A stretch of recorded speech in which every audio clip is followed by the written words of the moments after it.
अरे सुनती हो? अरे ओ भाग्यवान! 60 साल के दौलतराम ने अपनी पत्नी ज्योति को आवाज लगाई। नहीं, कान में रुई डाल रखी है। मीठा सा ताना देते हुए ज्योति ने रसोई से जवाब दिया। अरे भाग्यवान, कभी तो मुझे भी समय दिया करो। मेरे पास भी 2 घड़ी आकर बैठा करो। नहीं नहीं, मैं कहाँ आपको समय देती हूँ। ये बच्चे तो यूं ही पैदा हो गए। अरे बस भाग्यवान, मैं तो पूछ रहा था, चाय पियोगी क्या? मलाई वाली। अच्छा तो ये बात है, आपको चाय पीनी है।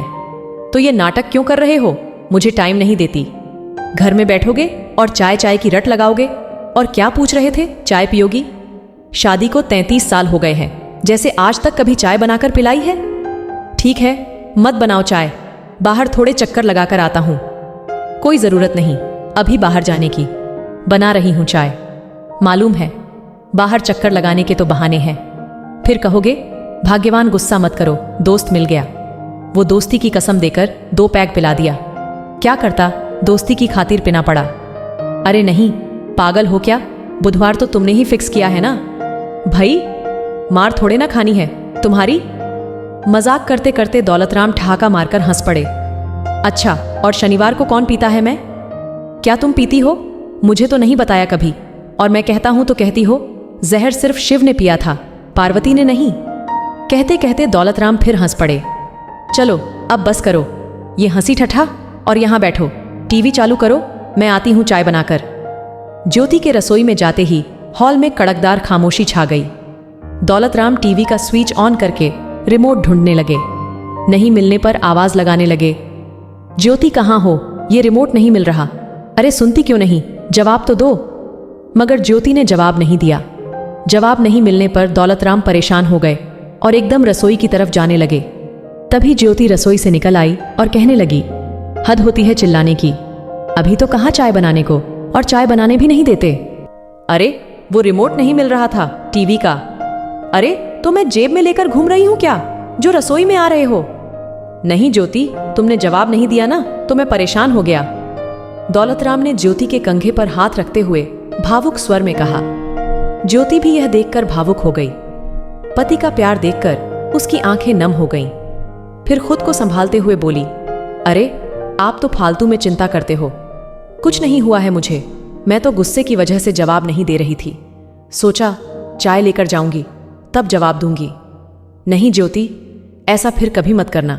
गुस्सा भले कर लेना, पर बुलाने पर जवाब जरूर देना।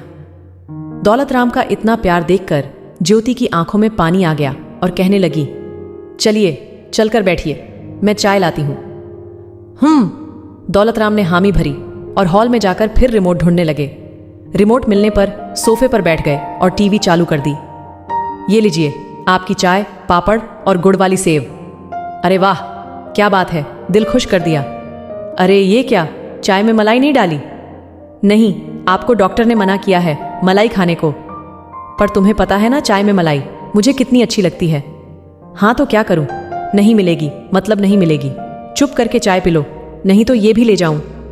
अरे स्वीटी, जानू, मेरी डार्लिंग, आधा चम्मच मलाई डाल दो न, मलाई बिना चाय अच्छी नहीं लगेगी।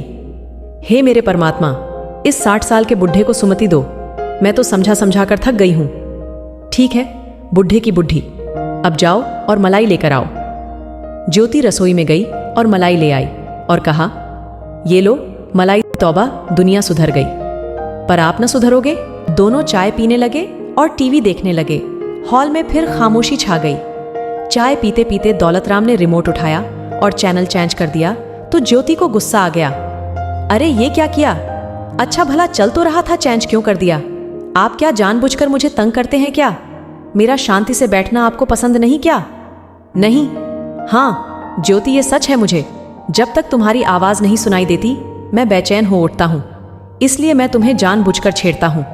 तुम्हारी आवाज से ही घर घर लगता है। मैं डर जाता हूं कहीं तुमसे बिछड़ना पड़ा तो। मैं अकेले जी नहीं पाऊंगा। इतनी उम्र गुजर गई पर मैं तुमसे कभी नहीं कह पाया, पर आज मैं तुमसे जरूर कहूंगा। ज्योति अवाक सी देखती रह गई।